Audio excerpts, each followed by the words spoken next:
We-On-Loc on the track, bitch. If you ain't talking money, then I don't wanna talk. Still gon' stunt, diamonds look like they glowing.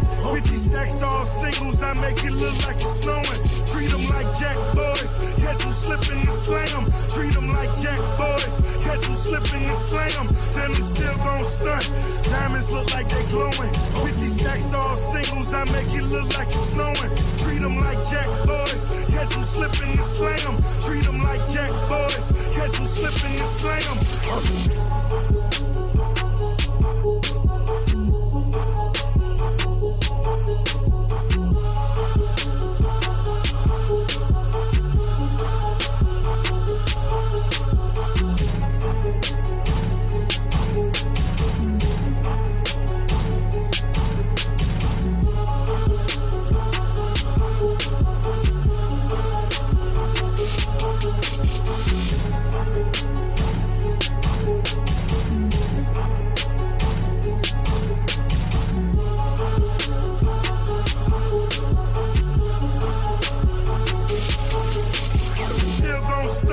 Diamonds look like they glowing.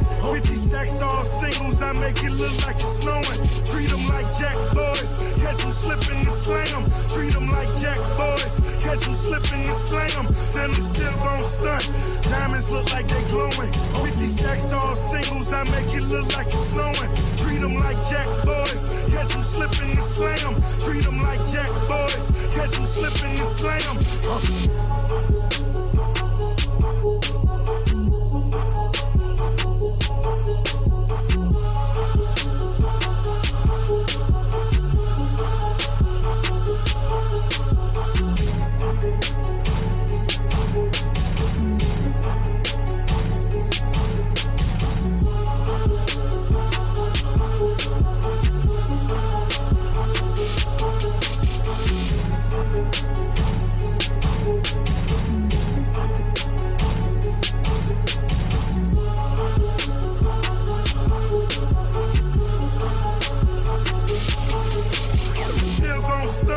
Diamonds look like they glowing. 50 stacks all singles, I make it look like it's snowing. Treat them like jack boys, catch them slipping and slam. Treat them like jack boys, catch them slipping and slam. Then they still gon' stunt. Diamonds look like they glowing. 50 stacks all singles, I make it look like it's snowing. Treat them like jack boys, catch them slipping and slam. Treat them like jack boys, catch them slipping and slam.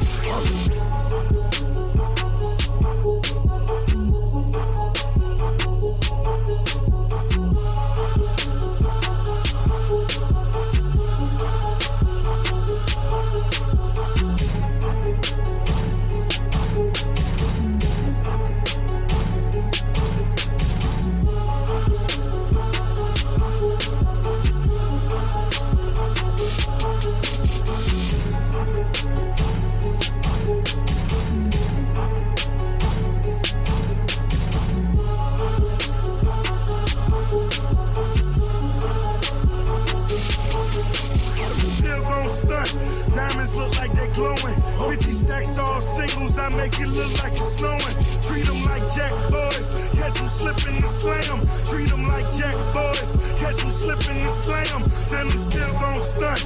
Diamonds look like they glowing. 50 stacks all singles, I make it look like it's snowing. Treat them like jack boys, catch them slipping and slam. Treat them like jack boys, catch them slipping and slam.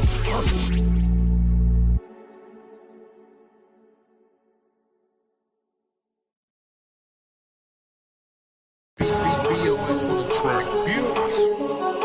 If you ain't talking money, then I don't wanna talk. Still gon' stunt. Diamonds look like they glowing. 50 stacks all singles, I make it look like it's snowing. Treat them like jack boys, catch them slipping and slam. Treat them like jack boys, catch them slipping and slam. Then they still gon' stunt. Diamonds look like they glowing. 50 stacks all singles, I make it look like it's snowing. Treat them like jack boys, catch them slipping and slam. Treat them like jack boys, catch them slipping. Get ready for the most glamorous event of the year, the U2B Streets Awards 2025, February 9, 2025 at Laven Midtown, located at 641 West 42nd Street, New York City. Join us at 12 p.m. for the pre-show red carpet extravaganza and a chance to win $500 in our fashion contest.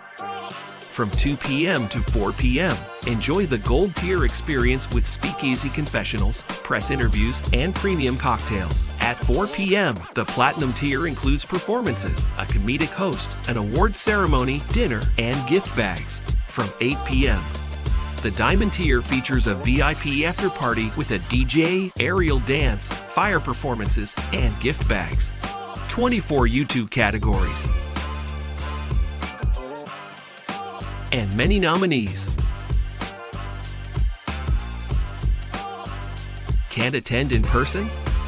Stream the entire event live on Hush and Move Media via Uscreen for just $9.99. Get your early bird tickets before September 15, 2024. Visit now. Be a sponsor. Be extraordinary. Be there. Be great.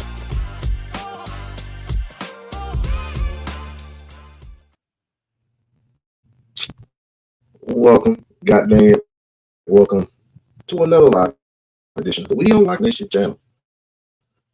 And yes, I shade. Antisocial in the building. Appreciate you, sister. Appreciate you. All right.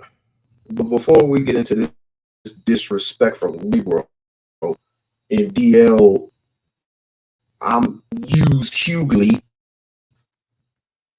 I would just like to say once again, I can't reiterate it enough. Rest in peace to the brother, Marcellus Williams. I know they were talking about it sometime briefly today over at Sharon's Alive. And I have to say that these niggas over there are a little bit biased, but that's going to be another thing that I'm gonna have to look into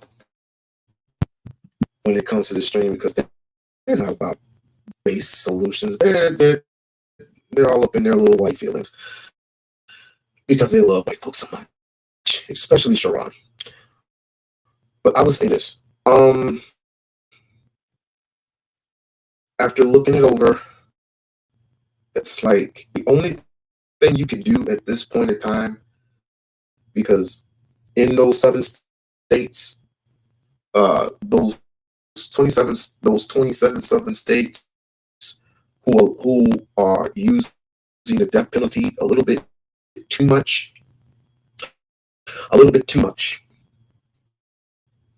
you really need to vote on.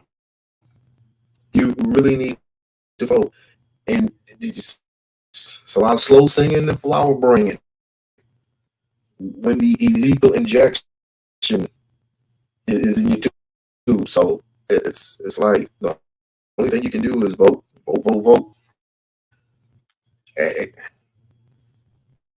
It's like you don't really want to, but if you want to get things done, you want to see things change, that's what you're gonna have to do.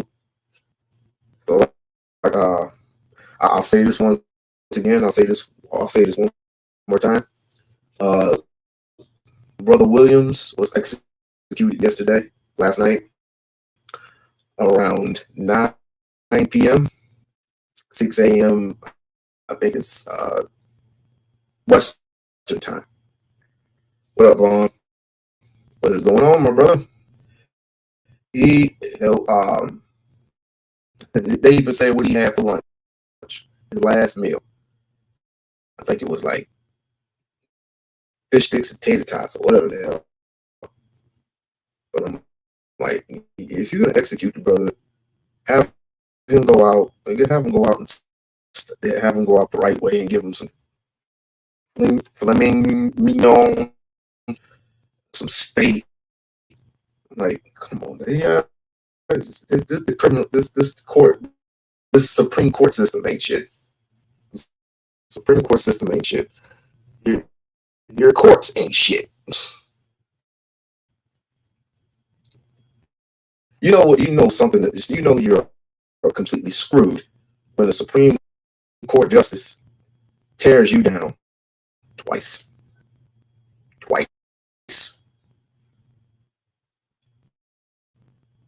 And the man has been fighting since since he's been convicted in, what was it, 1998.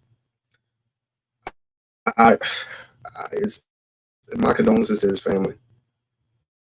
40 years of missing on birthdays and his son's birthday. I don't know if he has daughters.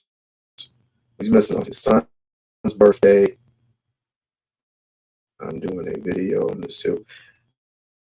Yeah. People need to be aware of the racial the racism that is in these southern states. They need to know strictly what could happen to you when you say you allegedly committed a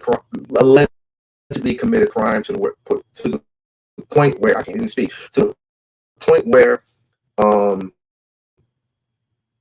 you're going to end up on death row, but you have strict evidence and it's being tampered with, or they're saying it's not substantiated enough in our eyes. So onward, they could have put this man for life. They could have copped the plea. They could have copped the plea for him to do a life sentence without the possibility of parole. They could have done that. You just wanted to kill him. You just wanted to kill another black man. That's all.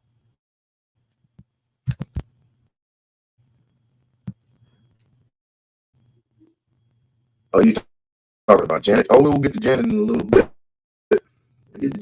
bit. And I say, how dare you? How dare you attack the queen, Miss Janet, if you're nasty? Miss Jackson, if you're nasty, excuse me. How dare you attack the queen?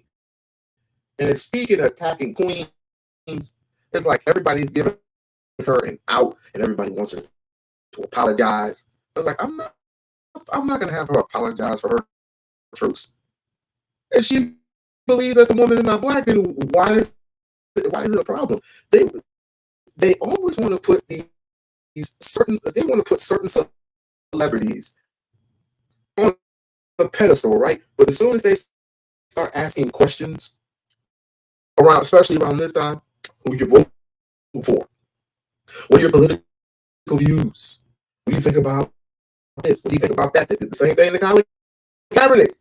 It's like, how dare you kneel before the national anthem? It's my right. It's my constitutional right. I can do whatever the hell I want. Just like you can take prayers out in schools, I can kneel. I can deal with the national anthem and not give a fuck. You know, Kamala should have made it clear, I am not black. She doesn't talk about this. She rarely talks about this, and even though people do ask her questions, she just dodges this and says next question. It's like, and these old niggas, these old washed up comedians. Yes, I'm talking to you, D.L. Hughley. What you said, look, I understand the comedian part, but at a serious time like this, at a political time like this, even though you're not political, because all you and all these other comedians are often going to say is that, she's black and I'm good with that. I'm black, or she's black, and why wouldn't you vote for a female president? That would be the first female, 47th president of the United States could be a black female. Why can't she speak to black issues? And she do I have to run by the clips? And speaking of clip, I wanted to only had time. It's literally that time to, and you wonder why black people are skeptical now, due to the fact that we already had a black president for 2 terms. We had a black president in Barack Obama, aka Barry Solito, for over 2 years. For over 2 years. What do the brothers have to say about all this?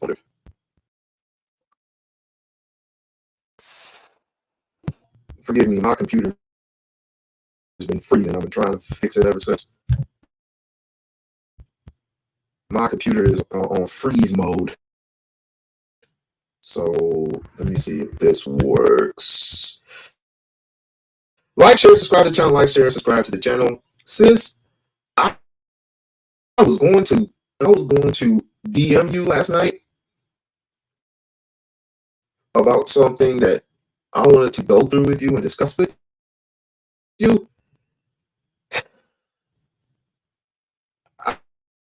I need vitamins. I had a brain freeze last night.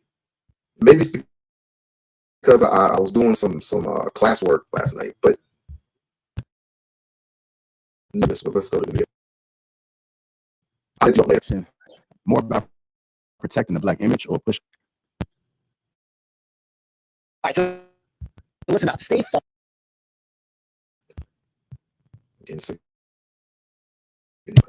What the hell was in that iron? He also said Kamala Harris looks the way she does because she has a mom from India and a dad from Jamaica. Janet Jackson looks the way she does because she has a plastic surgeon. Team DL. Speaking of unfunny jokes, I got an unfunny joke. What do you call a man who don't protect his daughter from a and after his child he's relieved? Pot DL, he goof ass. I think DL probably would have felt this way if Kamala wasn't running against Donald Trump. He probably took it as a joke and kept it moving. I think the reason why he's feeling that way is because she is running against Donald Trump, and he sounds like, and now it seems like for a long time he has something against Donald Trump, but it is what it is. Now I don't think she's black. I mean, she is what she is, but if she's trying to claim that, I never heard her claim that. I always heard us as people put that jacket on her. It's not something she said, I'm a black woman. Now, even though she was in a black fraternity, look, we got white boys in black fraternities. That's not uncommon. So she's a non-black woman in a sorority. Hey, it is what it is. Like I said, I've never heard her say she was black. So you, Brother Hink, is D.L. Hughley reaction more about protecting the black image or pushing a specific political narrative? Yeah, it's not protecting the black image. I think he's trying to push a political narrative. Everybody or whoever is actually black, whoever is actually African descendant of slaves, get elected. If you don't know by now that this whole ordeal, when it comes to especially your sci-fi fraternity groups, your AKAs, which she's allegedly an AKA. I haven't seen her sport any green or any pink. But yet she proclaims that she's this fraternity. She is no different from your average everyday of the norm. Hey, look at me, black people. I represent you. No, you don't. She does not. And yet her policies have not yet been there on she has not presented her policies to the world. And even if she did, it is quite vague and quite late to the game, so to speak. I mean, we only have a couple of months. We only have a couple of months to go. And I don't expect her to win anyway, due to the fact that Donald Trump has a bit more experience. And Also, he's been shot at twice. So I think this boosts his chances of getting back into the White House, and we should all be familiar with him at this point. So maybe next term, Kamala can go ahead and um, uh, I don't know. I just, it's something. It's not because she's a woman or anything. It's not because of that. It's because of her past history. It's because of her past uh, um, what she's done in her past is one of my biggest issues. If we already have a booklet on you in the past 8 years, then why should it be any different now? Because you know Snoop Dogg, or you listen to Snoop Dogg in educate, you listen to Ice Cube. I mean, you're a fraternity, you're AKA fraternity. I mean, my mother-in-law, she's a fraternity. She's an AKA. And my little cousin and his mother and her mother, they're AKAs. My aunt, who is 83 years old, she's an AKA. And I mean, you can anybody seriously can give me specifics on why this woman is worthy enough to be in office. And I don't want to hear because she's black, because she is not. She is simply not. And Janet is getting thrashed. Janet is getting thrashed from Indians. Being thrashed not only by elderly black people, but she's getting thrashed by Indians. I mean, people have the nerve to come after a woman with an opinion. She was being asked the question, and when she answered it, they're all up in rage for what? Her mom is what? Her mom is Indian, and her dad's Jamaican. Her dad is Jamaican, but that doesn't mean he is a African descendant, because number one, Jamaican is a nationality, which means they have white Jamaicans, black Jamaicans, and Chinese Jamaicans. I can give you that whole history. I can give you that whole history on a whole different line about how Jamaica came to be. But nevertheless, she gets no favors from me or anybody else, because truth be told, and it has been proven to they're not falling for the banana and tailpipe. The black community is not falling for that shit no more. It's safe to assume that black people are 100% sold that person, that political official, is going to bring reparations. Because what I'm thinking is, if the black people think, if black people actually get a black official to be president, political figure to be president, then they're 100% confident that reparations is going to be a thing of the past after they get into office. I think that's the whole catalyst for only a black president, or it's good to have a black person in office. Reparations argument. I mean, and if it wasn't for that, like I would argue that if we'd had reparations 20 years ago, nobody would give a fuck if it was a black person in office. Oh, okay. We got reparations back in 1990. Who gives a fuck? They probably say, well, hell no, don't put that nigga in office. Don't fuck some shit up. Because he's black and we haven't got reparations yet. We need that motherfucker. We need a black person in office. I mean, anybody getting that same music note, or is it just me? Nigga.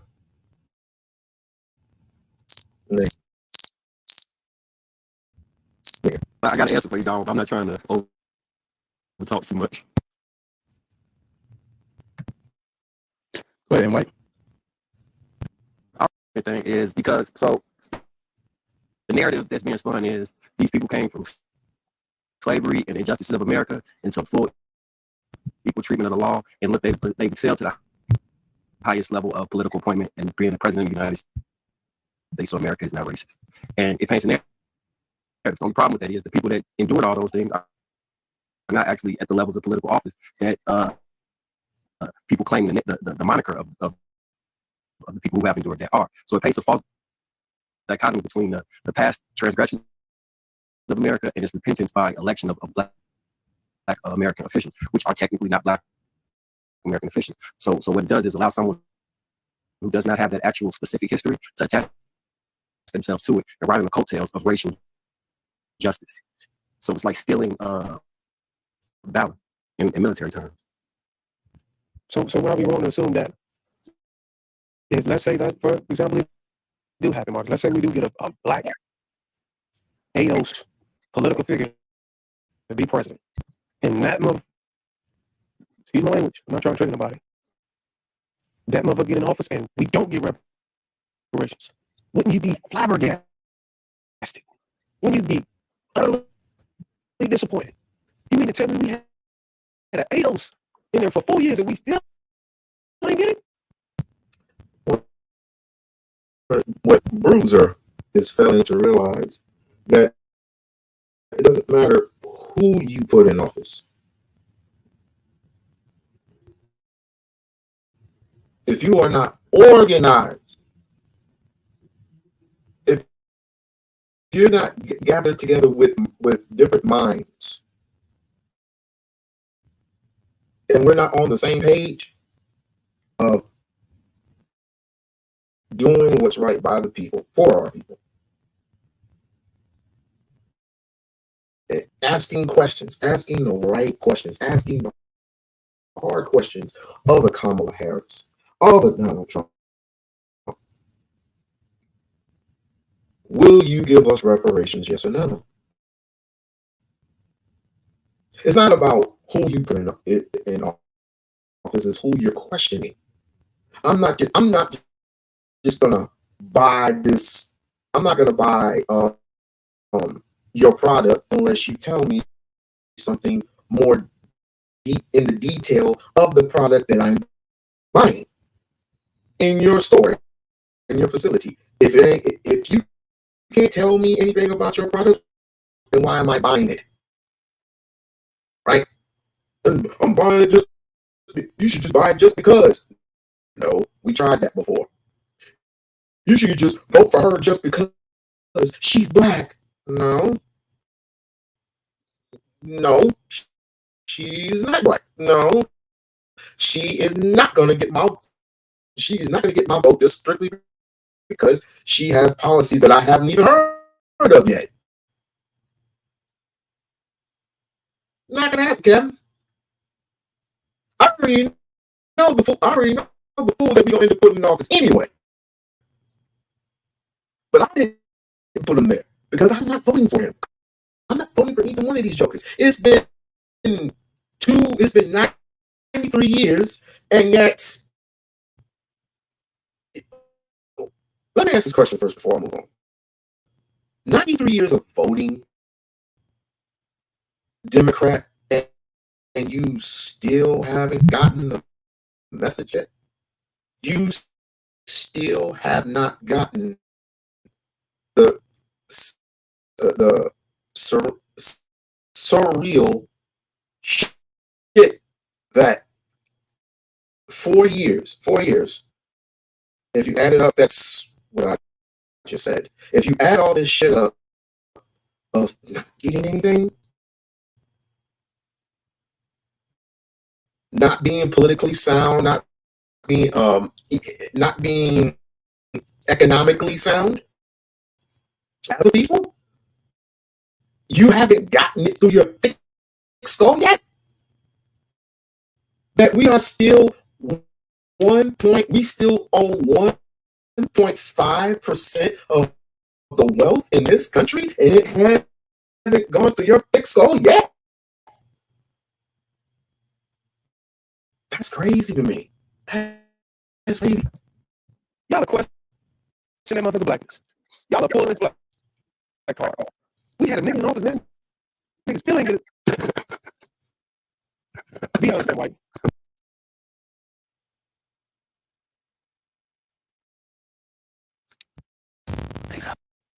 These niggas ain't saying nothing around. These niggas ain't saying nothing I want to hear. This shit is so fucking dry. It's ridiculous.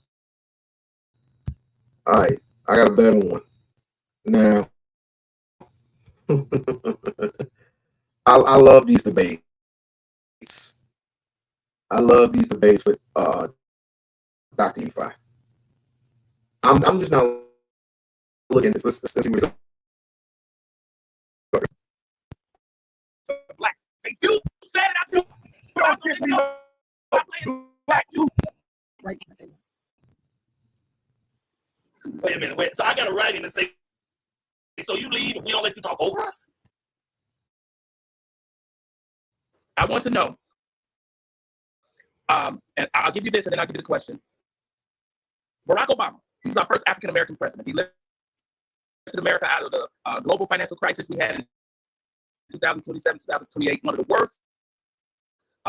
We faced the greatest recession at that time. He signed the American Recovery Act and Reinvestment Act. He cracked down on whipping road in Wall Street and bankers by eliminating executive pay, rewarded and rewards for reckless execs. He funded the Federal Reserve with tools to go after banks and institutions. He also, the unemployment and poverty fell 5%, which is down from 9 to 13% average in America, had it been since he's been there. He implemented health care reform, where 32 million Americans had coverage under Obamacare. He won the Nobel Peace Prize while he was in office. If you've heard of the Health and Hunger Act, as well as the Free Kids Act that was administered by Lady Obama, First Lady Michelle Obama, the Lilly Ledbetter Fair Pay that bridged men and women to have fair pay and benefits. He expanded funding for HBCUs, awarded $1.2 billion settlements to Black farmers. I would say it again, awarded $1.2 billion settlements to Black farmers who had been denied loans and assistance by the Agriculture Department for decades.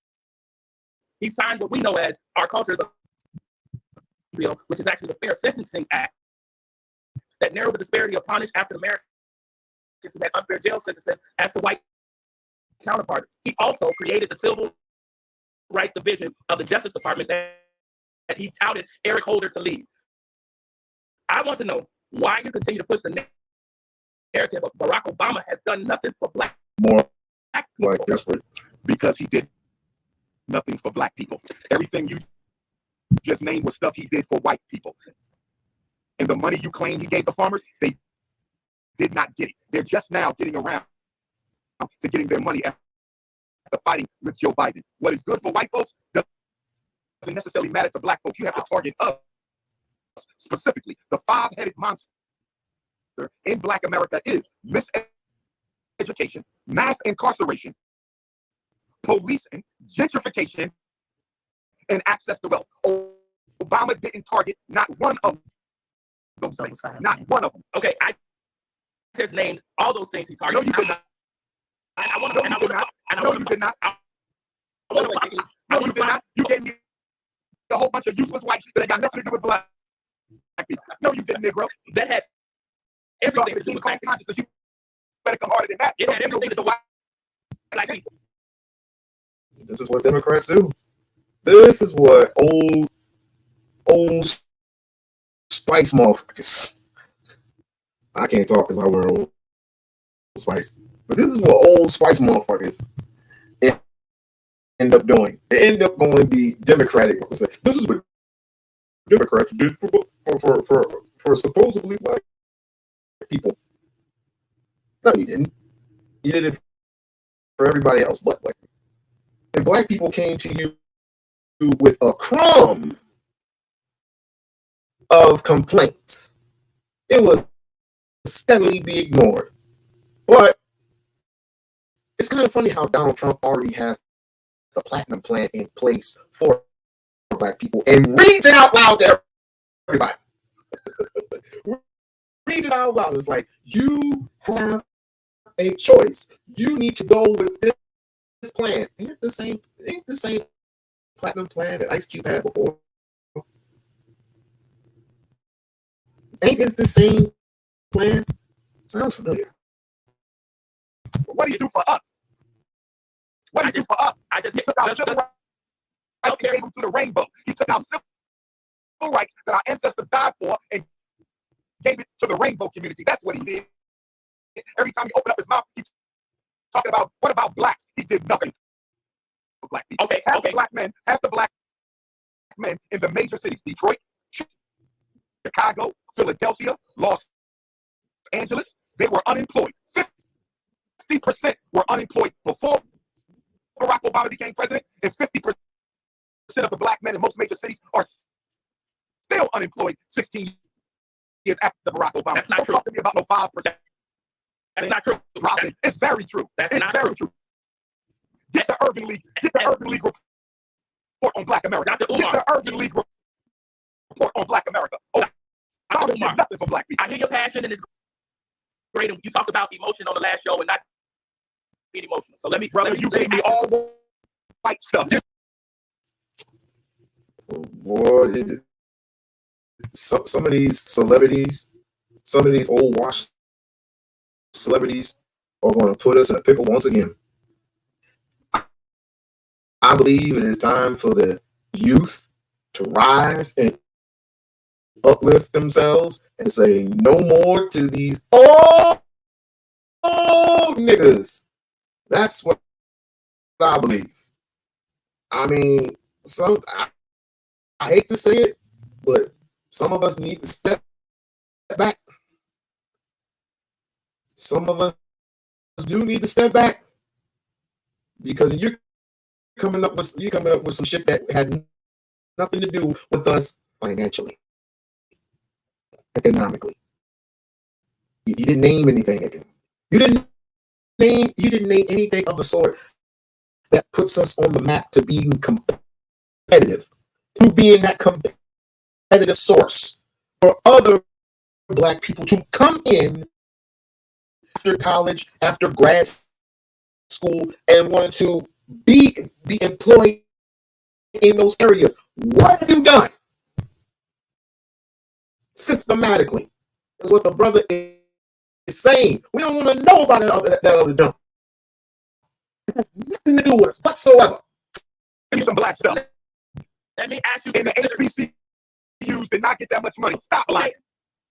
Let me ask you to consider this. Let me ask you to consider this. Barack Obama being the first black president. If you know anything about being something first, you understand that you have to lay a foundation before you pile things on, right? So if nothing else, because you dismissed all of the facts, he gave those were white facts. He gave me nothing for black people. He gave me nothing for black people. I did lay the foundation. He laid the foundation in first term. Okay, what now do you do in second term?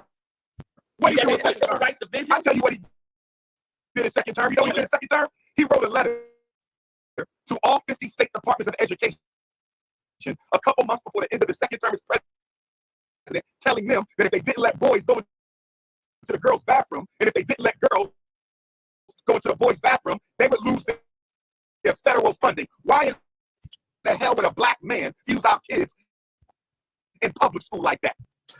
I remember Barack Obama was against it his first term, but after his second term, something happened.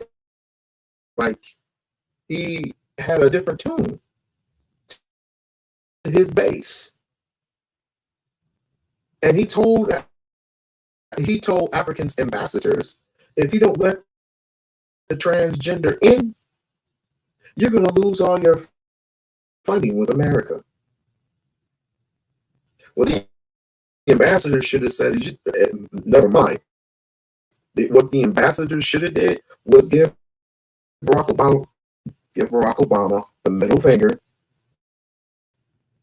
and say, "Screw you! I don't even want your people. I don't even want your European people here. It's bad enough we have to deal with China. It's bad enough we have to deal with China. It's bad enough. But we have to deal with these Europeans too, colonizing everything." Okay, father, Barack Obama is the father of public school. Okay, all right. So that's far as we going on that question. Okay, so we got like about we only got like 4 minutes left in the damn show. We got 8 more people to talk. Well, we can go a little over, Baba Mike. We can go over. Audience, I'm really sorry. We only going to push 15 more minutes, but after this, every show is 1 hour, man. But I didn't know how much stuff this dude got. You know you got to come back when it's me, Obama. You know you got to 2 hours. Okay, all right. Go ahead, Robert. And this is an example of what people used to do. You're trying to steal my time. But anyway, Claim your time, sister. Dr. Umar, let me tell you, first of all, if I had my eyes closed, I would have thought I was talking to Mukasa in Atlanta, Georgia, because when my brother went to Morehouse, he was preaching the word just like you, and we appreciate that because information is power. And my question today is, well, another thing, thank God for your parents. That's a blessing. Thank God for your parents. That is a blessing. And I want to ask you, how do you get the message out to some of the entertainers, because I do a lot of entertainment things, to stop demoralizing and just dehumanizing other people of color, like we had this week about. After this video, your life is never going to be the same. So I need you to stop whatever you're.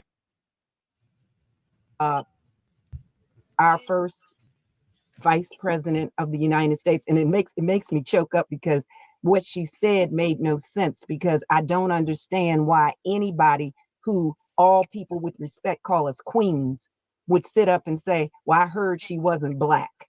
What do you do when you're talking to people and you encourage them? Number one, loyalty, because the thing you said about loyalty, I feel it right here because I get hit all the time, so I understand. So please tell me, what do you tell the younger kids who are like 18 and the entertainers who have gone astray?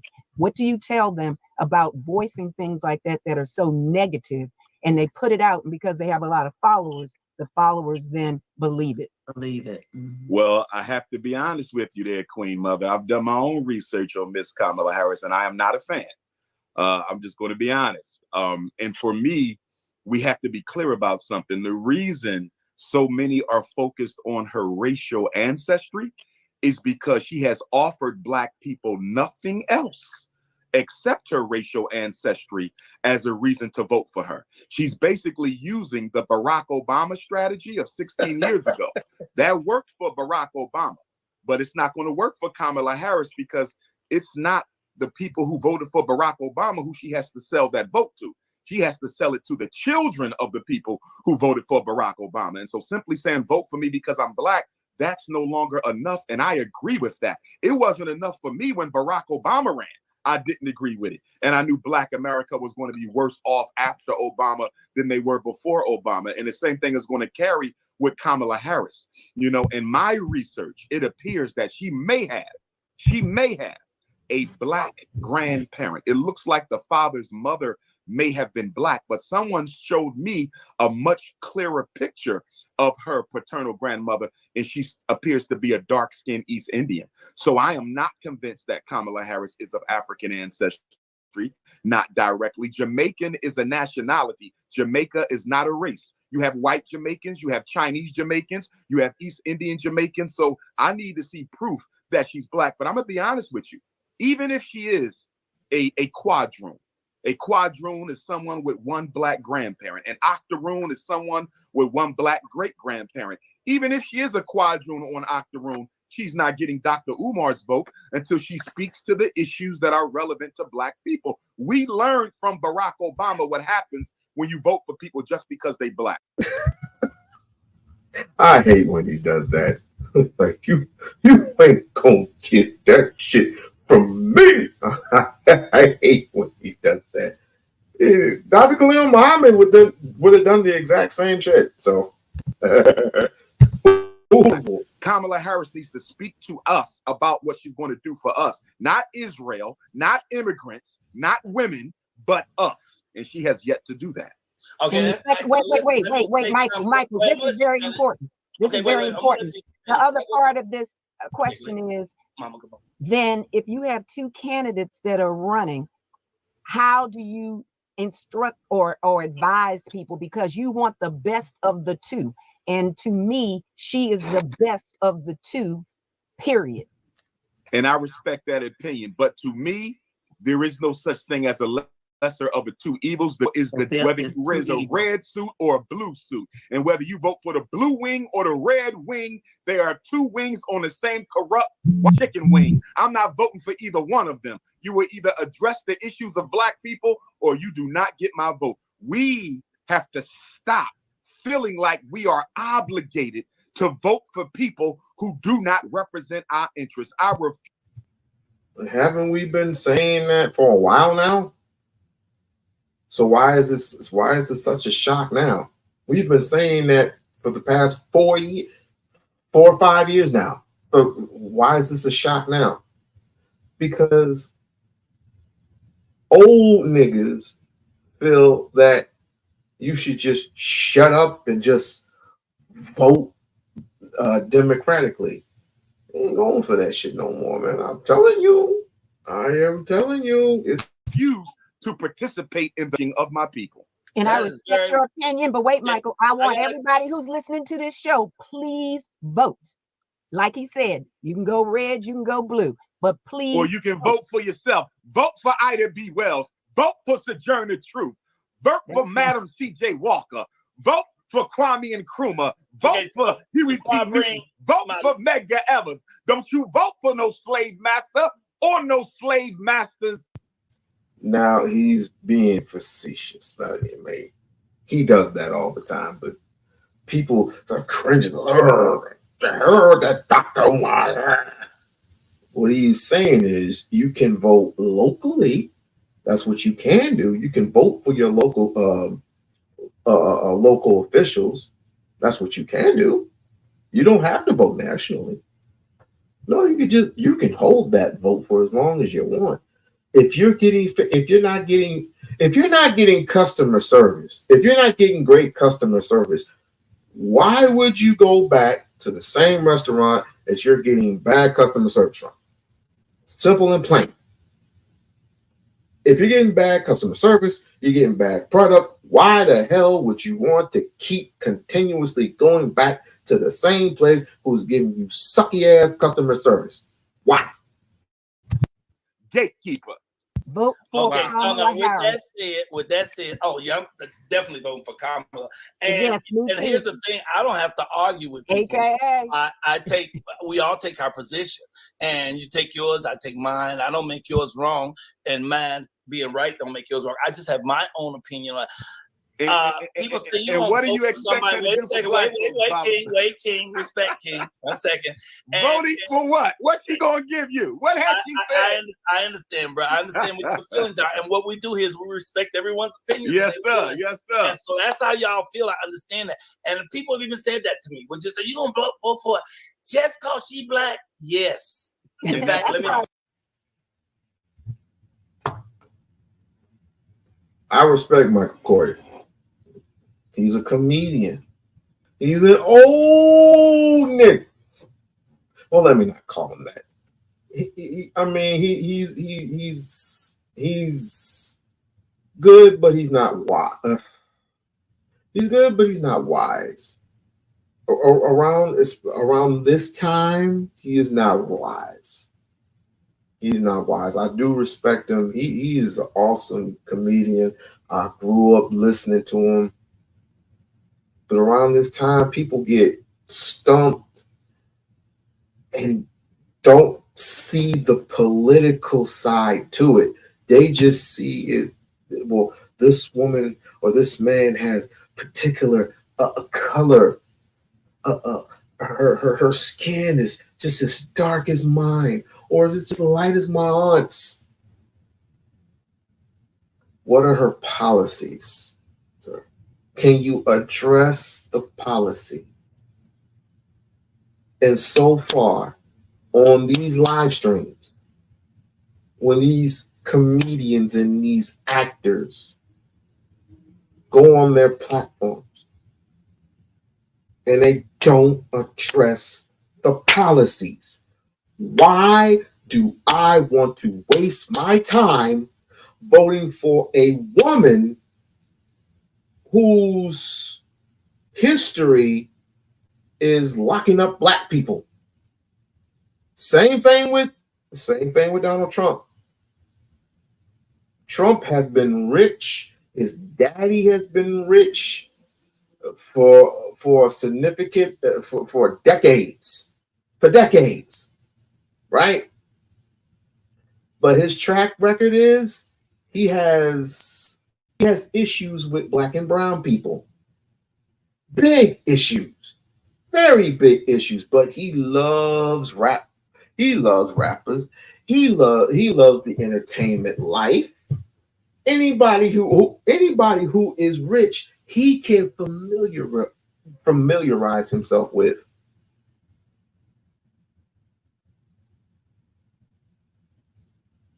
You can hold your vote. You can hold your vote for as long as you want. The electoral colleges are going to pick the president any goddamn way. I'll say it again. The electoral colleges pick your presidents. You don't pick your presidents. So you can just sit back and relax and just chill out and just vote for your local legislators, your up and coming mayors, your governors, et cetera.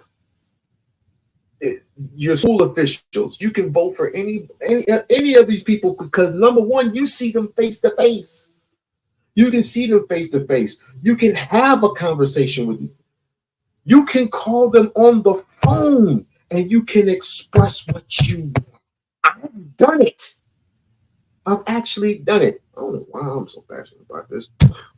And that's a very big problem. He just spoke about having a loyalty to black women. That's a very big problem. I'm loyal to black power. I'm not loyal to black faces. You said it out your mouth. You don't give me no black bourgeoisie. I'm Kool-Aid Negro. I'm loyal to. I want black power. I want black. It was so funny. I had to hear it again. Yes. In fact, let me put something. And that's a very big problem. He just spoke about having a loyalty to black women. That's a very big problem. I'm loyal to black power. I'm not loyal to black faces. You said it out your mouth. You don't give me no black bourgeoisie. I'm Kool-Aid Negro. I'm loyal to. I want black power. I want black power. I don't need black people. I want black power. I want black power. I don't need no tokenism, brother. I don't need no tokenism. You said it. You believe in tokenism. You believe in empty symbols, brother. I want substance, not symbols. Substance, not symbols. Okay, all right. So what we're doing here, though, guys, listen, guys, you don't understand what we're doing on this show. On this show, we do conversation and interview. A real argument, intellectual argument, is not going back and forth. Yes, you did. No, yes, you did. No, if the idea doesn't grow as you talk it, we're just going back and forth. We don't need to do that. We had a contact. Okay. The brother Freeway was screaming at it. Never mind. We're never gonna get anywhere with this. We're just not. That's why this is the reason why everybody's so separated. And I'm going to me personally, I'm going on the side that makes sense. I'm going on the side that if you don't do anything for me, then you don't get anything from me. You get a hi and bye. That's all you get from me. This is 93 years in the making. Enough is enough. 93 years of black people, African American, whatever you call it, Enough is enough of this. Enough is enough. And I'm not saying vote Republican. Vote what's in your best interest. If you feel that the two candidates, the two are not worthy enough for you, you don't have to vote for them. But let me forewarn you, the Venezuelans and everybody else coming in, they're trying to get them on the voting block. And if they get them on the voting block, that's your ass. Just saying. Be aware. Be very aware, and start raising hell. Start raising hell in your own communities, in your own cities, in your own states. Because if these people become a voting block, that means they don't need you anymore. They don't need you anymore. And all the jobs that these people are going to end up taking once they get their citizenship, they get their rights, after a certain amount of time, they're going to end up getting your job. And Black America is going to be, it's going to be like the dinosaur. It's going to be extinct. Then what you're going to do? All this bickering back and forth about female this and female that, men this and men that, F all that. It's time for a change.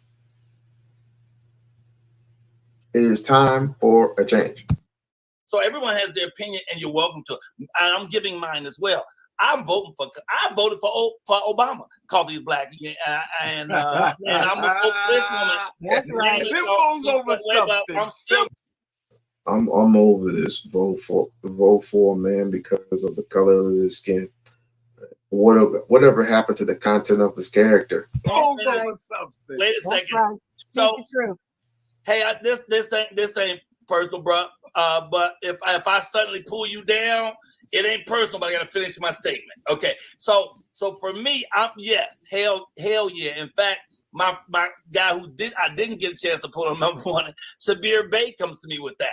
You telling me just cause she black, you gonna vote? Yes, people. Hell yeah, I am. I'm voting for just cause she's black. That's enough for me right there. I think the worst thing we could do and the worst thing we could teach people is not to vote at all. I think that that's our only chance to go in and try to have something to say about it. We don't have nothing to say about it if we don't even participate. If we say, well, neither one of them are perfect. Organize the vote, Baba Mike. Organize the vote. Since neither one are for my view, since they don't agree with my view, then I'm not going to go with any of them. You have the right to do that. We all have the right to do that. But for me, nigga, you said the exact same shit that other Negroes have been saying. Come on, bro. And why did you kick Umar off? Why did you kick Umar off? Because he was telling the truth? Motherfuckers can't take truth, huh? That's sad, huh? Cause I'm not just black, I'm blackity black. So just because you black, and it's an opportunity for us to give a whole bunch of other black people an opportunity, that's enough for me. There ain't. Why is it that don't make no? That's just like having a whole group of black people and having to play basketball. Not every black person plays basketball, you dope. Not everybody isn't into sports like that. Not every black person is into sports. The highest the number one sport in America, not in America, but overall, globally, is soccer. Are you into soccer, nigga? Not every black person is in the soccer. Not every black person eats chicken. Not every black person eats fish. Not every black person wants to drive a Tesla truck. Not every black person wants to be with, I'm sorry, I'm sad to say, wants to be with a black woman. It's always with a white woman, which I still question to this very fucking day. You got a majority of people who are different night and day. So if 90% of us, let me get this straight. So if 90% of us don't vote for this woman, are you trying to say that we are anti-black? Is that what you're trying to say? Because if it is, that's the dumbest shit I've ever heard in my entire life. And you need your license revoked. I'm just making a statement. I'm just making a statement. What up, though? I'm just making a statement. You can't just vote for any old body just because the color of your fucking skin. We've been riding that coat. We're riding those coattails for too damn long. Now there's a saying of the enemy of the enemy is my friend. When it comes to this, I believe we're talking about colorism here. When it comes to certain people who believe in Donald Trump is going to bring back America the way it was, meaning financially, then hey, I'm all for it. But that doesn't mean I'm voting for him. No. Motherfuckers is prejudiced as hell. We need to give a better, suitable statement on why. Not just because he's black. Or excuse me, not because Kamala Harris is quote unquote allegedly black. We gotta come up with more concepts than that. You haven't even mentioned not one damn policy at all. But yet Umar gets kicked off for telling the truth. Okay. Nobody out there is perfect on either side, and I loved all the things you read that Barack did. I wish I had that list myself. Almost all of that ain't for white people. Some of that for all people. Some of it is for black people. So y'all can look at things any way you want, twist them any way you want. Whatever your opinion is, that's fine. That's why I brought everybody on to give theirs. If he hopefully when he comes back in November, I'm talking about Umar Ifatunde. When he comes back in November, I'm gonna ask him for that. I'm gonna ask him for one more freaking one more, just one more, and then I'm satisfied. I'm satisfied with the two, but I just feel that I can pull this off at least one more time.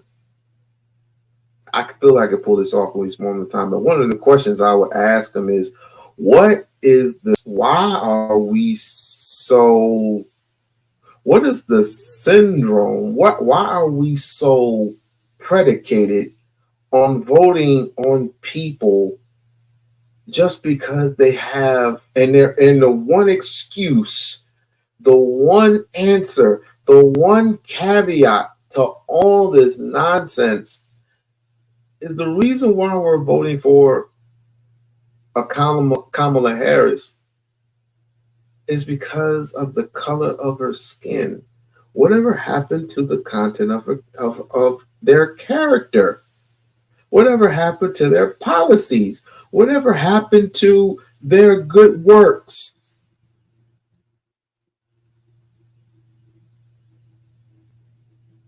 I don't get it, man. But not to slam the other persons. That don't change the other person. The thing is, give your opinion. I give mine. We go back. We think about it. We do what we gonna do. I'm voting Kamala, even when I can't pronounce her name. I'm voting her. Just it looked like my mama, and I got two choices. That's right. I don't have three choices. I don't have the choice of not voting. I'm not doing that. I don't have the choice of sitting around idly and pointing to what is right. I have to be part of the process for me. That's my own individual shit. Right. I'm not saying nobody else wrong to do it a different way. I'm not saying that. And no disrespect to you, brother Umar. I hope you.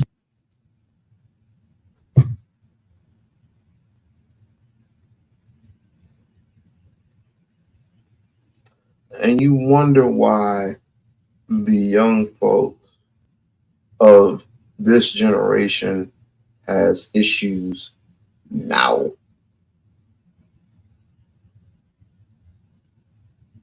And I'm with the new generation as far as their political views because they see what we don't see. Well, I can't speak for me because I see straight clear. This shit is fake. This shit is this shit is a game. This is a real live Monopoly game. This is a life setting of a real live Monopoly game.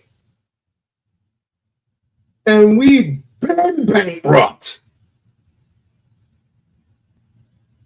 We've been bankrupt.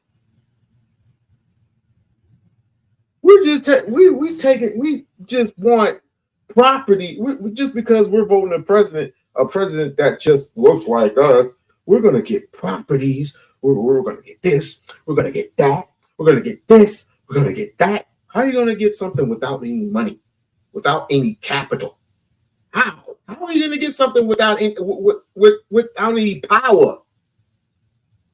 That makes no sense. And you're gonna how you gonna get the properties? I'm gonna get it from social integration. You're gonna get it from social integration. So you're gonna get shrimps and steaks, and you're gonna get a Tesla truck.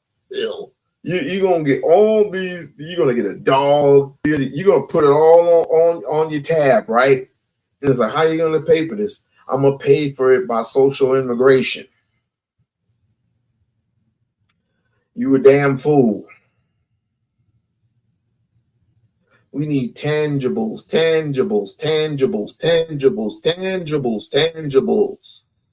You're still with us, and I'm bringing you back up in a minute. I see your hand strap. I'm bringing you back up in a moment.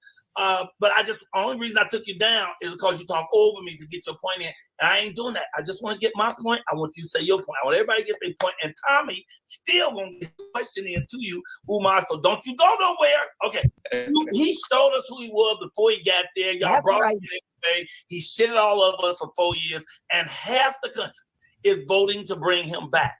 We need to vote the other way, not because of Kamala, not because of white, black, because of decency. When I'm voting for her, I'm voting for another opportunity instead of having a maniac and a fool who's going to put us in a war within weeks. A guy who's going to have a button that he can push the button and blow up the world. And this guy thinks that the Haitians are dogs and cats in Ohio. And the bad thing is he don't even think that. All he needs to do is have a ridiculous ideal, and he'll forward it until y'all go along with it. So, weren't we fine under Trump? The only thing that I didn't like is when he started throwing paper towels at people. And every mega rally, every single mega rally that black folks went into, it was always a fight. That's the only thing I didn't like. You think H-Town, what up? You think Trump is going to put us in a war? What war were we talking about? We hadn't been in war in what, 19, 20, 25 years. We have what is he talking about? What is Michael Coyer talking about, dude? We don't be in no damn war. If any, did we go to war with Kim Jong? Did we go to war with Kim Jong? No. He went right over there and started playing checkers with the motherfucker. That's what he did. He went right over there, started shaking hands with Kim Jong. And Kim Jong is the youngest dictator in China. He has gotten China straight. But Barack Obama went right, not Barack Obama, Donald Trump went right over there, started shaking his hand and doing all types of and making deals and doing all types of shit. What are we talking about? What is he talking about? He gonna put us in a war. No, he's gonna put us right where we need to be financially. Kamala is the sneaky one. Kamala is the sneaky one. I don't give a shit about Kamala. Sorry, my bad, North Korea. Ain't that the same shit?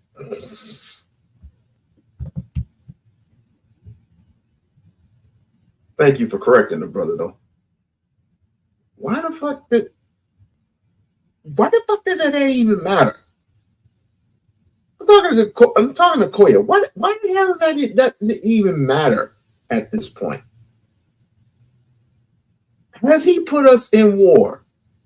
Has he ever put us in war? Only the war we have here in the United States. That was about it. The Capitol, everybody's raving about the Capitol. The Capitol. Man, that was probably staged. 3 people died. 3 people got trampled over. They were sitting up in the Capitol chilling. What are we doing? They was taking pictures and say, "Hi, Mom." Come on, that's some bullshit. I was making bread. There we go. I was making bread under Trump. That's what I'm talking about. Oh, he's doing something. Oh, by the way, is anybody going to watch the third debate? Has the third debate even happened? Has the third debate even happened at all? He said he was done, but now I'm hearing there's a third debate. If a third debate happens, I'm there. For that boring ass. It's just the first one was boring. I ain't get to hear the second one, but it's just boring. He hasn't said anything that I heard in the last 4 years, and she's just rambling on and trying to, counter his counter, which is it's bland. It's fucking bland. Yo, I'm gonna run some commercials. I'm gonna run a commercial break, and I will be right back after these messages. Get ready for the most glamorous event of the year, the U2B Streets Awards 2025, February 9, 2025, at Laven Midtown, located at 641 West 42nd Street, New York City. Join us at 12 p.m. for the pre-show red carpet extravaganza and a chance to win $500 in our fashion contest. From 2 p.m. to 4 p.m., enjoy the gold tier experience with speakeasy confessionals, press interviews, and premium cocktails. At 4 p.m., the platinum tier includes performances, a comedic host, an award ceremony, dinner, and gift bags. From 8 p.m., the diamond tier features a VIP after party with a DJ, aerial dance, fire performances, and gift bags. 24 YouTube categories and many nominees. Can't attend in person? Stream the entire event live on Hush and Move Media via Uscreen for just $9.99. Get your early bird tickets before September 15, 2024. Visit now. Be a sponsor. Be extraordinary. Be there. Be great.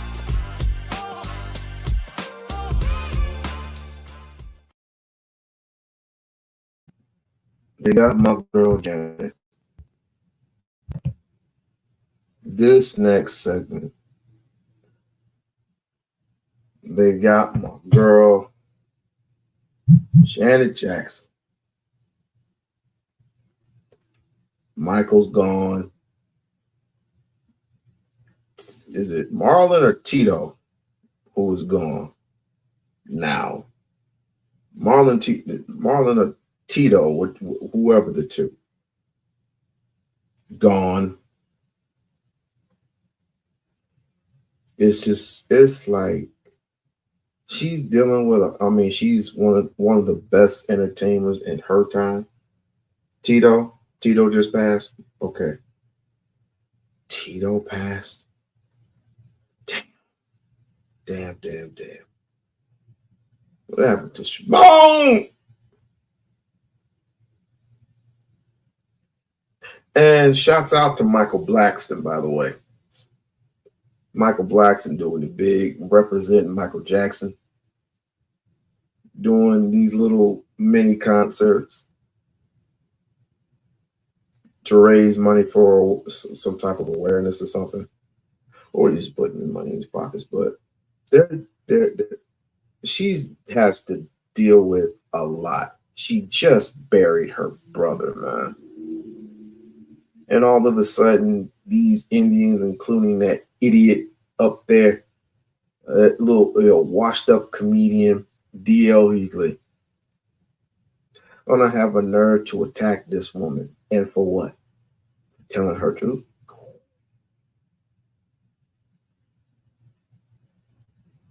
But this is what happens in a court of a public opinion. You start to ask questions, and if it's something that they don't like, they're gonna castrate you and get you to apologize.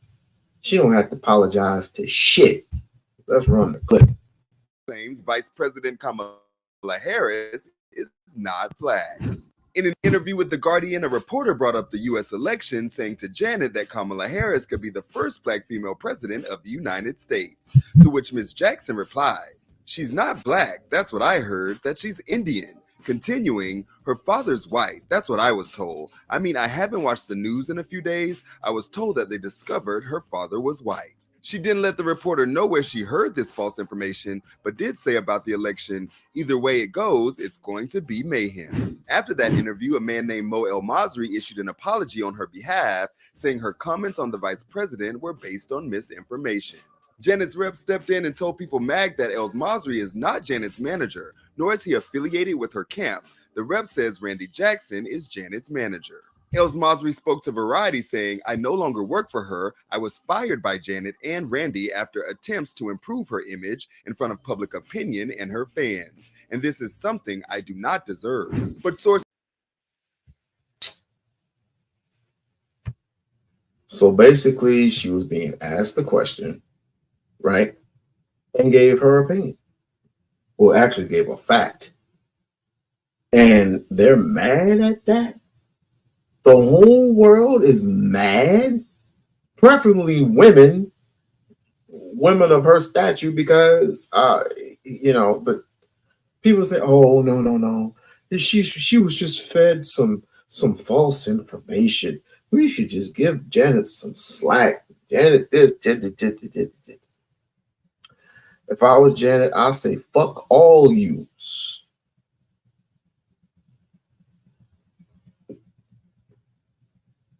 I would simply say, fuck all of yous. Because my opinion is my opinion. And I'm not sorry for what I stated. Someone had told me, I just took it as factual, and that was my statement, and I'm sticking to it. You don't have to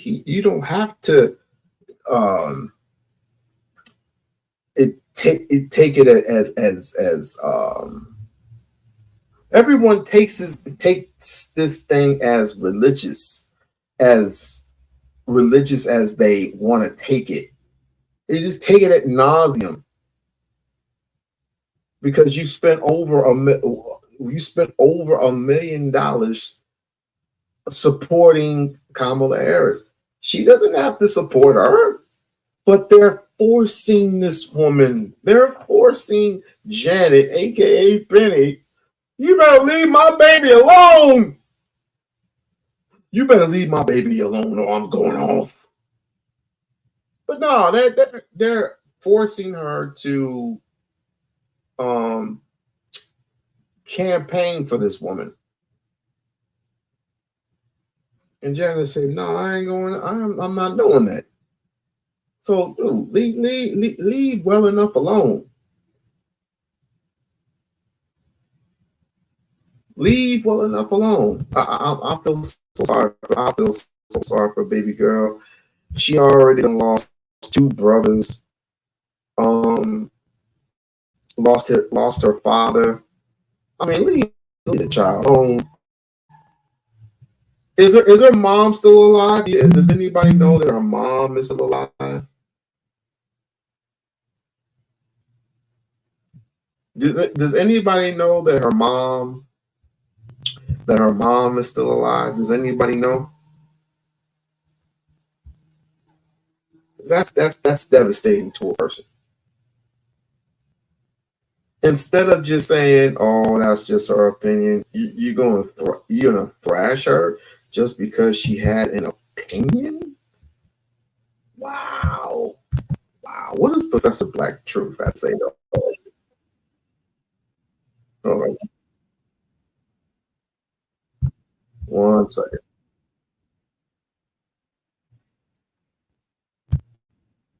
Bootlicks like DL are effective.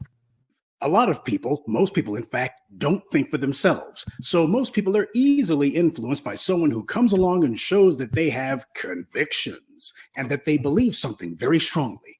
But there's a psychological loophole to that, the big lie. The bigger the lie, the more apt people are to believe it because they simply cannot process that anyone would express some wildly audacious idea unless there was something true about it. And because ridiculous ideas are basically impossible to analyze, they can only be dismissed, then people don't know how to handle it. A lot of them will start to buy into the lie because they have no frame of reference of how to process it.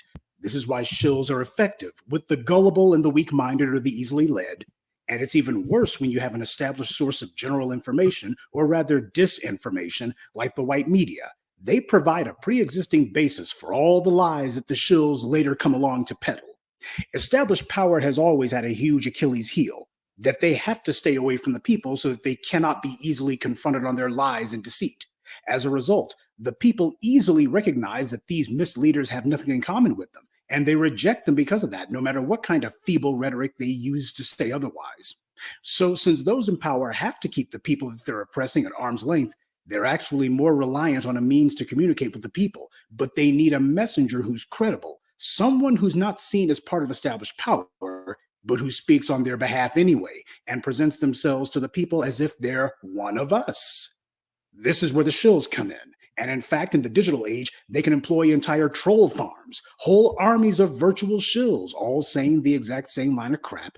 And since so many people have cocooned themselves online and don't have much contact with people outside of the internet, when they see a large number of comments saying this or that foolishness, they'll actually think that each of these anonymous unknown accounts is an actual person. See, this is the evil genius of white power flooding the zone with so many bots and shills who are multiple sock puppet accounts. They get lost in the shuffle because there's so many of them, and since these tech companies do nothing to stop the proliferation of these bots and shills, people stop rejecting the carpet bombing of lies because there's so much of it. It goes from background noise to being part of the landscape. Lies, created, pushed, and promoted by organized power, become part of the landscape. Janet Jackson is under fire right now for precisely this, for speaking her truth. And on cue, you got the usual bootlicks attacking her, and the person who seems to be trying to lead the charge in this case is DL Hughley. I'm convinced that the DL must stand for dumb and loudmouth. By the way, you remember when that clown had a so-called show on CNN? It was his pathetic attempt to be taken seriously. And it seems he's still hoping someone in the white media is going to give him a real job. Notice how as black people, we always point out that we had better be skeptical of who the hell's going to take DL Hughley seriously? He doesn't even take himself seriously on that little whack-ass podcast show that he's promoting. No one takes this cat serious. It's a damn shame, too. It's a freaking shame, too. Oh, well. Of what we see from established power because we're not part of the establishment and it doesn't work in our interest. Now, these white media bootlicks like D.L. Hughley, they'll pretend to believe that. They'll pretend to say that kind of stuff when they're in front of us. And then there's some issue that comes along when it's time for us to put our foot down and start making demands. Then all of a sudden, they're telling us we can't question what established power says, especially if it comes from a so-called Negro puppet. D.L. Hughley is offended by Janet Jackson raising a simple point of fact about what she's heard. He doesn't refute what she says. Instead, he says she has a white woman's nose. Now, how is that supposed to persuade anyone to believe that Janet Jackson's totally in the wrong? How is that supposed to convince anyone of anything? Ever notice how the bootlicks get furious whenever black people challenge white power or white power's Negro puppets? They get insulting, condescending, abusive, threatening, like roly-poly. They start cursing and all the rest of it. They shuck and jive until black people begin speaking for ourselves. Then these guys start attacking us in ways they never attack Republicans. It shows you why white power has them on the payroll. Their job is to keep the rest of us in line. We're being told that as black people, Kamala Harris being elected president would be a great accomplishment for us, that this would somehow count as an achievement for black people. And Janet Jackson is merely asking the pig simple common sense question, is that true? Janet Jackson's being attacked for that. There are people trying to call her crazy. Well, that's typical, because when Michael Jackson began making power moves and buying the Beatles catalog and trying to get his hands on Elvis Presley's goods, when he began using his money not to shuck and jive, but to acquire power, all of a sudden, the white media began attacking him with lies, putting defamatory titles on him, like Wacko Jacko. And of course, all of a sudden, there were all kinds of false accusations being made about him and children. But the real hell started when Michael Jackson fought back and did so successfully. He began naming names, something nobody else had ever had the courage to do. That was when the decision was made he had to be destroyed. But as those of us who don't let the white media dictate our opinions to us or tell us what to believe, we understood Michael Jackson wasn't crazy at all and never had been. Say what you want about his surgeries. Most white women in Hollywood have more than he did, but they don't get demonized. Or his adopted children. When it came to business, Michael Jackson wasn't crazy at all. And that was the problem. So let them talk their trash about Janet. The people who are attacking her are these sorry Negroes who have to rely on white media to give them every crumb of their daily bread. These are the Negroes who make no demands of white power. And when you point out how demands have to be made, they tell you that we can't do that because it's too dangerous. That's the con. These Negro shills for the white media pretend to agree with us when we say we have to make demands. They'll even repeat some of our talking points in a feeble attempt to give themselves some legitimacy. But when it comes time to actually put our foot down and black people begin saying we're going to leverage our vote to get what we need, they start telling us we can't do that. They keep doing the same go along to get along garbage and telling us our demands are dangerous. That's a huge part of the treadmill they've had us on. Winning elections is not our goal. That's the goal of the Democrats. Our goal is getting what we're owed. I don't care who wins office. If the Republicans were willing to do what I tell them to do, then I would tell you to vote for them. But since they're not offering us anything, I'm not about to tell you to vote for the Republicans. So how does it become smart when you have Democrats who tell you to your face, I'm not going to do something that's only going to benefit black people? No! All the while, they smile, beam, and strut as they brag about all the things that they're doing for everybody else, things that don't benefit anyone except them. We don't gain anything by the Democrats winning office because they haven't done anything for us, and they're openly promising that they're.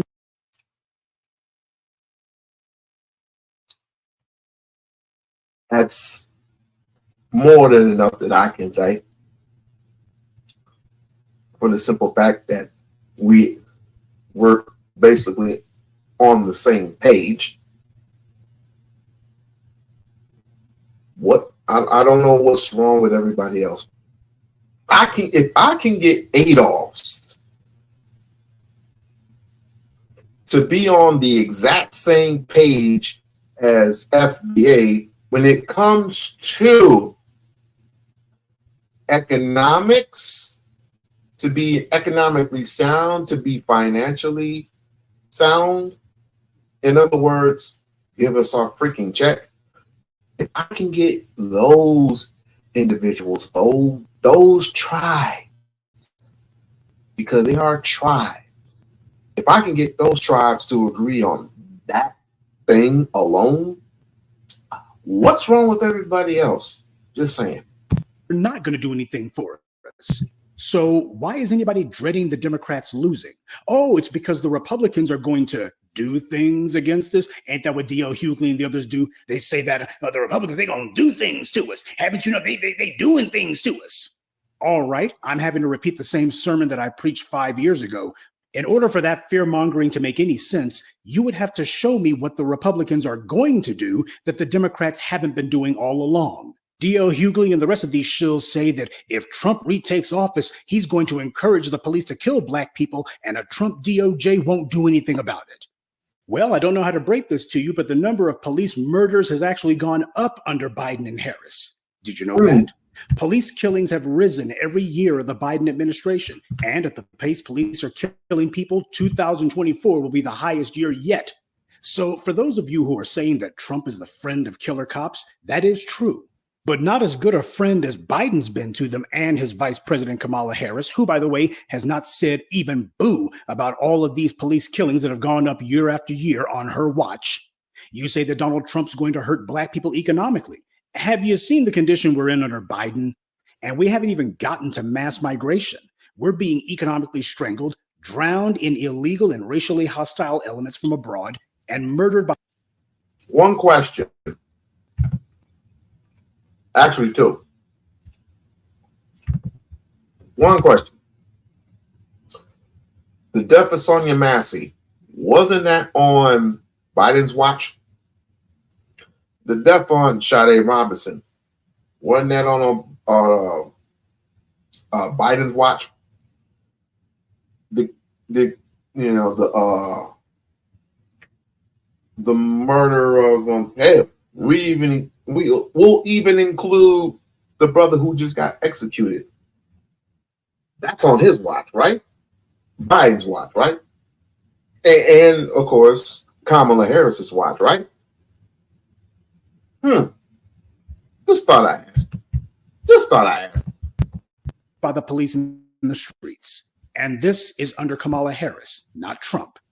Biden wrote the 94 crime bill. He was so proud of it, he called it Biden's law. That is until it became a political liability to him. Now he pretends he doesn't know who wrote it or that he voted to have it passed into law. Can you tell me the Trump version of the 94 crime bill that got passed? I'll wait. Donald Trump took out an ad demanding that innocent black teenagers be put to death. Absolutely true that he did that. And then Biden passed a law immediately afterwards to make it possible to do that. And when Kamala Harris became a prosecutor, she started using those laws and the tough on black people's social climate to go after as many black people as she could.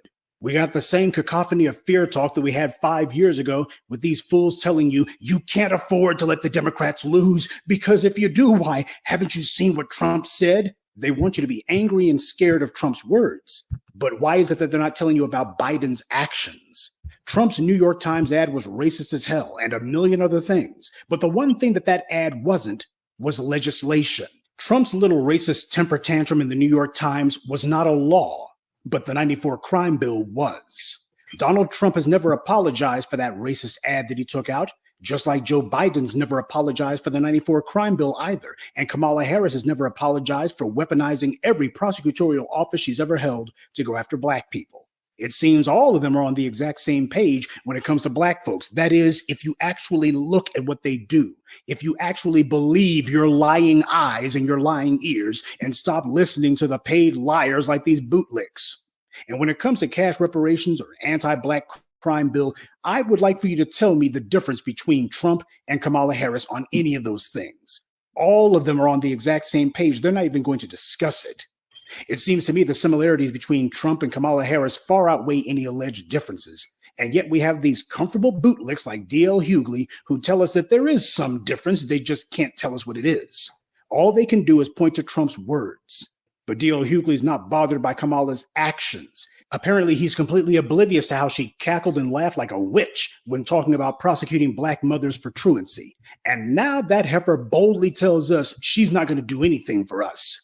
D.L. Hughley's not bothered by that at all. And apparently he seems to think that her telling us what she's not going to do for us is somehow different than Trump telling us what he's not going to do for us. Now, if anyone wants to smear Janet Jackson as being crazy somehow, simply because she's asking questions, then please tell me, how is it sane to say vote for a woman who spent her entire adult life attacking black people, covering for police killings of black people, telling us she's not going to do anything for black people, and then saying vote for her because she's going to protect black people and do things for us? How does that make any sense?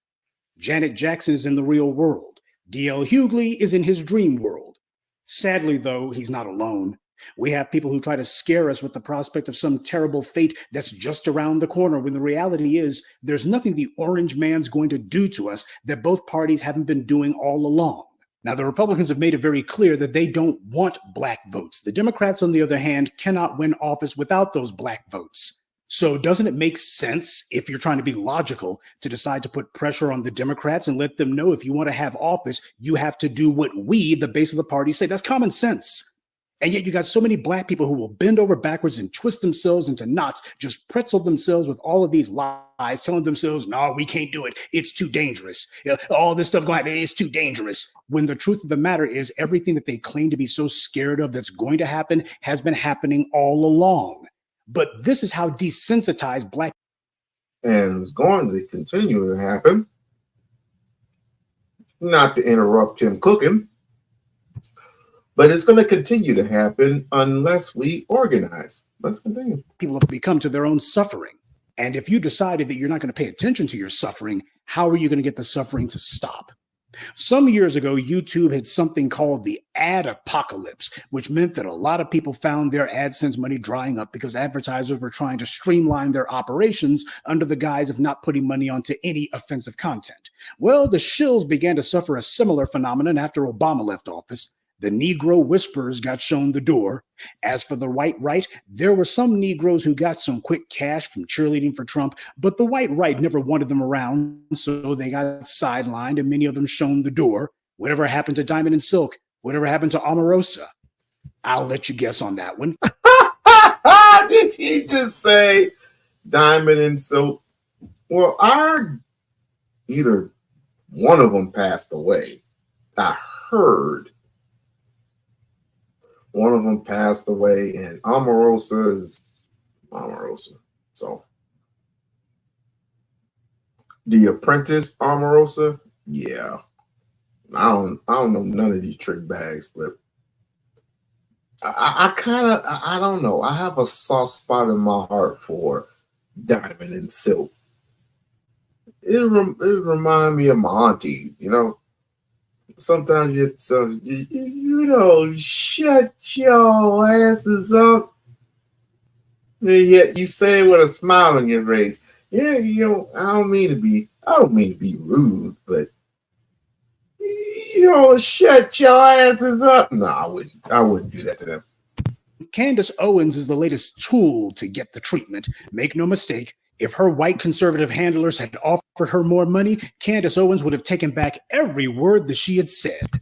And she's not alone. Hell, if Fox News offered D.L. Hughley a job, offer him a show, I bet you he'd soften his rhetoric towards them too. But this is the entire point, putting blinders over people's eyes, but they can only do it if you let them. Kamala Harris shows everyone why she stayed in hiding and doesn't get in front of the cameras. This woman is such a fraud, such a liar. All she knows how to do is get money from rich men. And when it comes to black people, she shows us that she has no connection to us. But with bought and paid for sellouts and suck-ups like these Democrat pundits and these pathetic black celebrities who will jump in front of the camera for any reason because they're desperate for publicity, she figures she can use them as her crash dummies.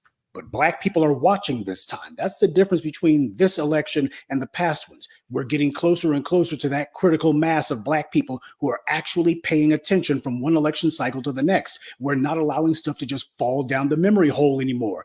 That's what they're scared of. They've always been able to rely on black people getting punched in the face and then conveniently forgetting about it. We're going to just move on. This time's like, nah, you hit me, and that being the case, I'm going to hit back, only told you harder. So as the gravity of the situation sinks in, the people who are so bullish on President Kamala are sounding a lot more hesitant these days. But they're not alone. It's an election year, so you know what that means. It's shill season. As we continue hammering the point that Kamala Harris isn't offering black people anything, these online shills, who are usually DNC campaign staffers and even volunteers, all desperately dreaming of the day they'll actually get a job working for some Democrat politician, they're attacking us for daring to demand anything. Because our demands actually threaten the system of white supremacy that they depend on to feed them. That's how these shills operate. And many of these black celebrities and the incompetent pundit class, like the roly-polies, that's what they're on.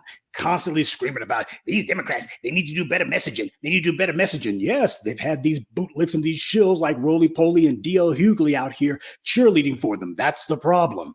But as roly-poly sees it, he's brilliantly campaigning for a consultant's gig. He thinks he's going to be the next David Plouffe or the next David Axelrod, and he won't. The only thing Roland Martin's going to be is the next Roland Martin.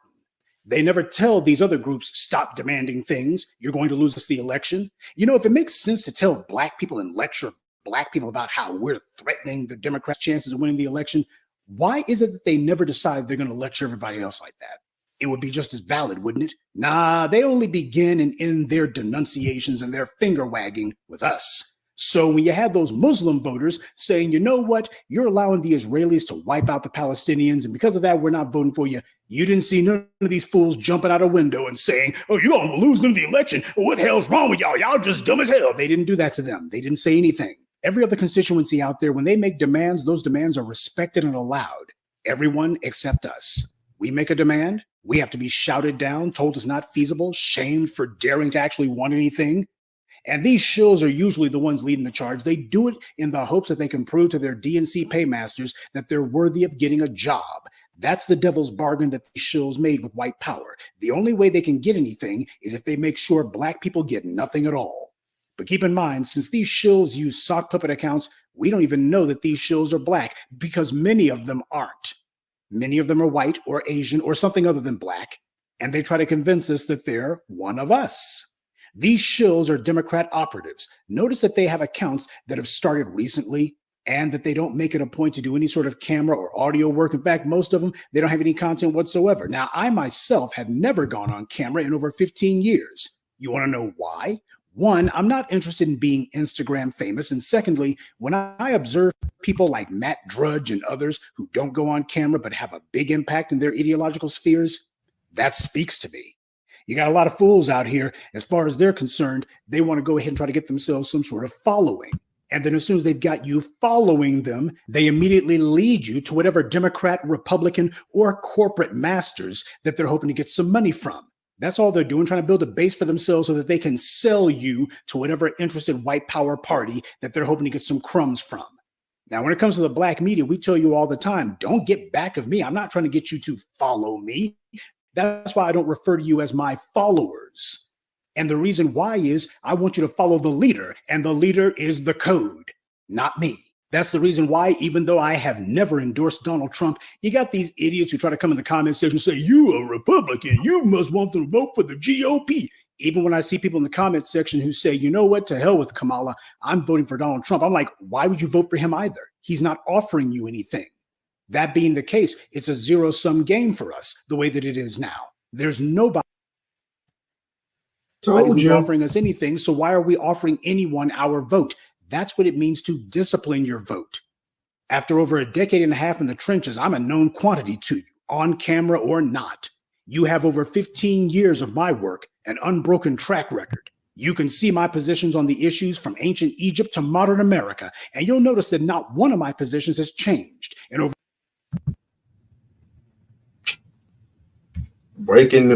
not breaking news, but I think I found something that I found Roly Poly Martin's video on Mrs.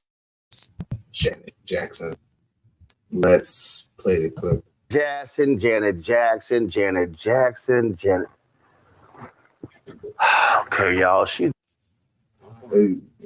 He's about to go on his whole little fat rant. Let's the latest black celebrity to spread misinformation about Vice President Kamala Harris. In an interview with The Guardian, y'all, published Saturday, to promote the second leg of her concert tour, Janet Jackson claimed she heard that Kamala Harris was not black and the vice president's daddy was white.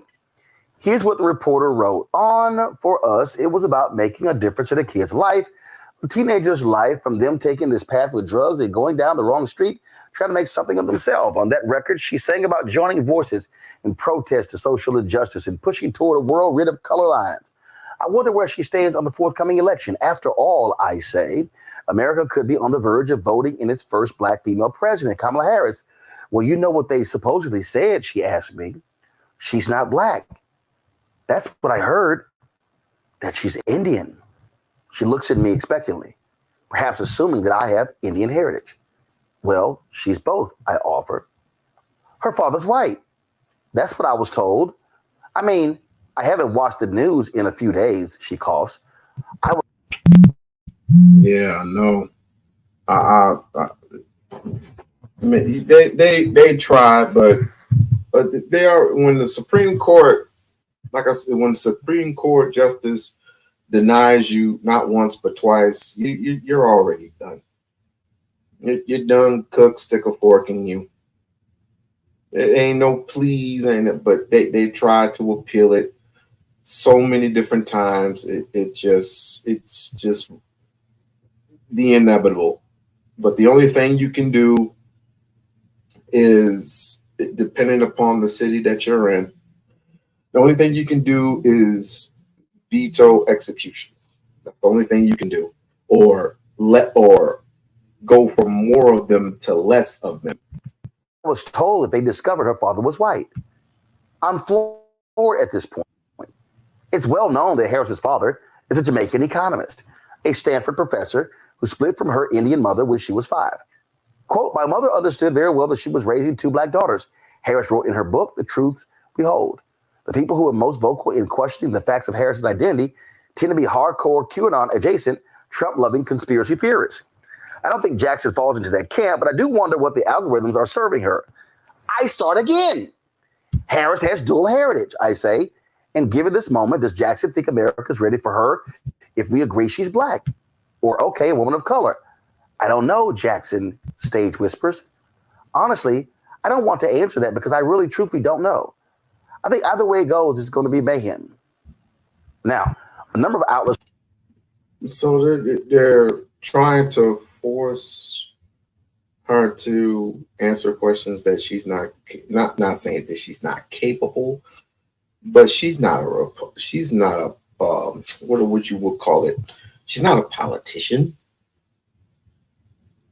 She's a music artist. She makes music. She's a choreographer. She's won countless awards. She's part of a dynasty. She doesn't follow any of this stuff. She's on the road most times. And you throw her questions like that, and now it's her. I mean, now you want to correct her all of a sudden. Shut your fat ass up, boy.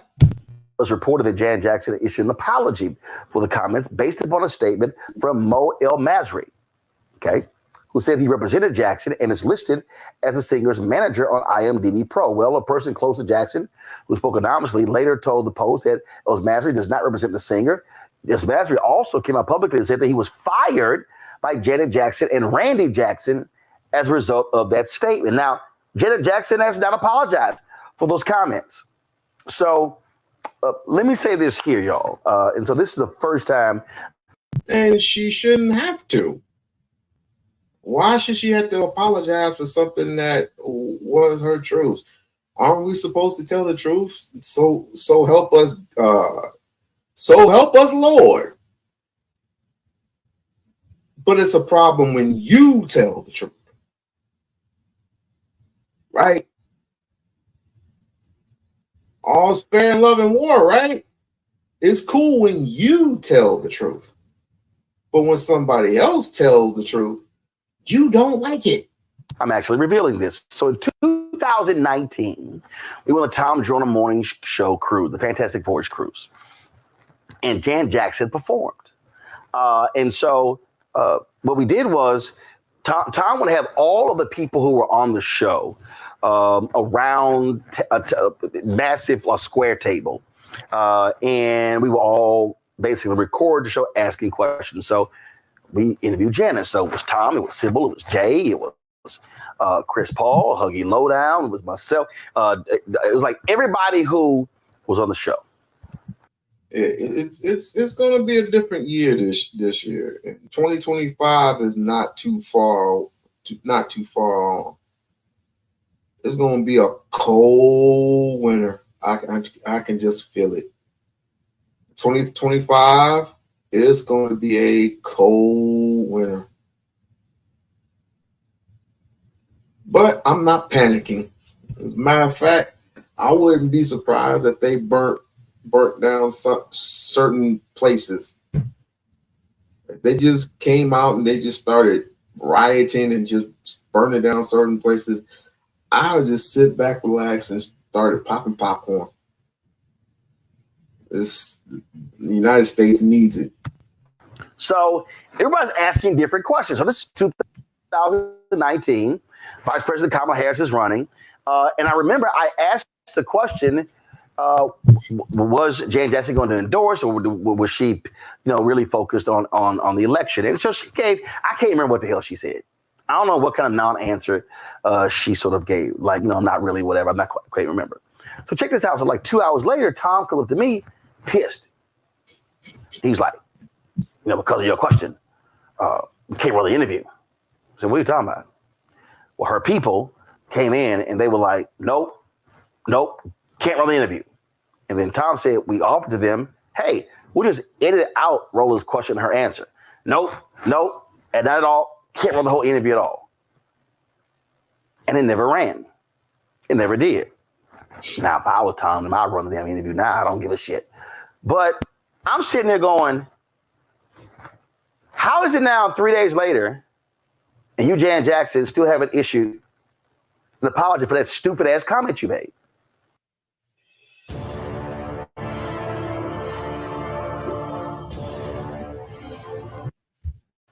Now, let me be real clear, okay? I think Janet Jackson is a fantastic entertainer. Puts on a great show. But this was a dumbass comment. And asinine. And you got the reporter sitting there telling you it's not true. And you say nothing. So here you are. You haven't corrected it. So what you're telling us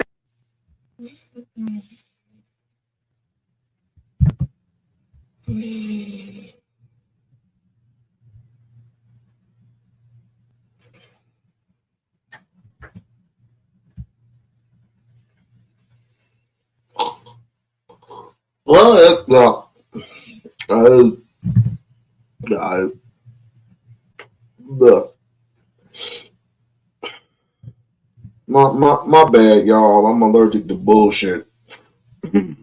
We can continue. is you're perfectly fine with the lie being out there. So you said nothing. Randy has said nothing. And that's just dumb. First of all, how many biracial people are in the Jackson family? How many of her brothers have married non-black people? And you literally are questioning, oh, I heard her dad was white. What the hell are you reading, Janet? And who you hear it from?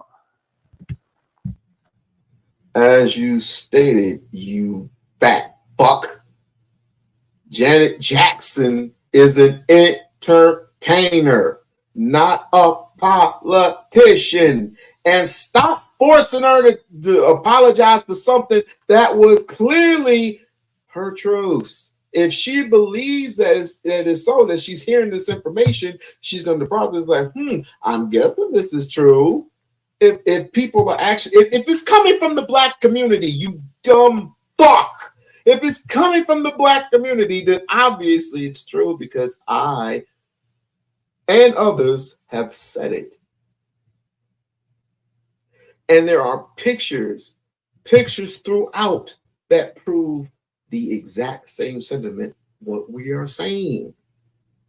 You stupid cock. God, these old, this is the reason why media, their media don't even exist anymore. It's all about the young cats. The old black news media don't even exist anymore. That's why you're not as big as you think you are. The only person you can lean on is Stephen A. Smith. Not only that, this woman was the Attorney General of California when you lived there. Did you walk past a TV set? I am so through with a lot of these black entertainers really being stuck on stupid with some of the comments that they're making. It's just dumb. And then it's, so it's going to cause, there's going to, I don't, first of all, He's probably the most true. Honestly, I don't want to answer that because I really truthfully don't know. But why your ass talking about it? Because you was asked the question. Why didn't you give the Guardian the same answer you gave me on the Tom Joyner Morning Show Fantastic Voyage Cruise 5 years ago? Then folks wouldn't be lighting your ass up. Memo to all entertainers, especially black ones. If you don't know shit about politics, shut up.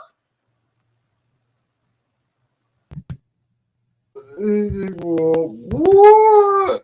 Yeah, this is the reason why people look for this dude. He said, almost as bad as Jesse Lee Peterson. No. Right? Damn, I almost forgot. Shit. I almost forgot. These two is fruity as fuck. I've almost forgot. Wait. I'm not gonna go there. I'm not gonna go there. I am gonna go there with Jesse Lee Peterson. I am gonna go there with Jesse Lee because that dude is fruity as fuck. The shit that's already been out about him, that dude is fruitier than that dude's a Pop-Tart. For real, he is fucking soft. Talking to a white dude, come here, come here, take your pants. Like, pause. Wait a minute. No, did you know that? Did you know that Jesse Lee Peterson is gay? It's public. It's public. You can go look at it. Jesse Lee Peterson is a fruit cup.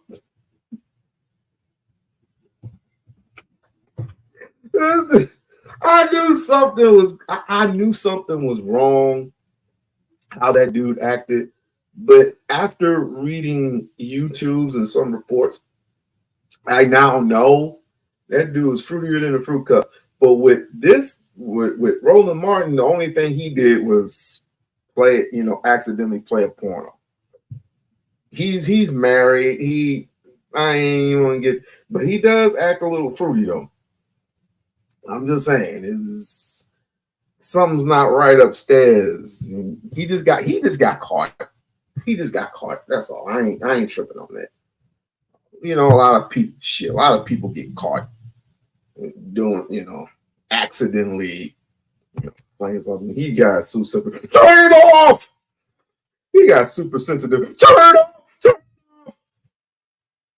One thing I will say, you fat son of a bitch, you gonna leave Janet Jackson alone, or something coming after you. You gonna leave Mrs. McNasty Janet alone. That's my baby now. That's my baby. Goddamn, she is registered here in freaking Las Vegas. She is a She is a residence. She is a residence here in Las Vegas, Nevada. So leave her alone. Man, I got some shit to do. It's been the 2-hour mark. I'll be on Saturday or Sunday. Like, I got shit to do. But you gonna leave Janet alone? You gonna freaking leave these? Stop listening to these old niggas. Just stop listening to them. Stop it. Stop it. Now, gone on my rat long enough. And to rest in peace, rest in power, rather, Mr. Marcellus Williams. This is going to get worse before it gets better. And as I said to you before, if you don't want this continuously to happen to the next person, I vote. Go vote locally.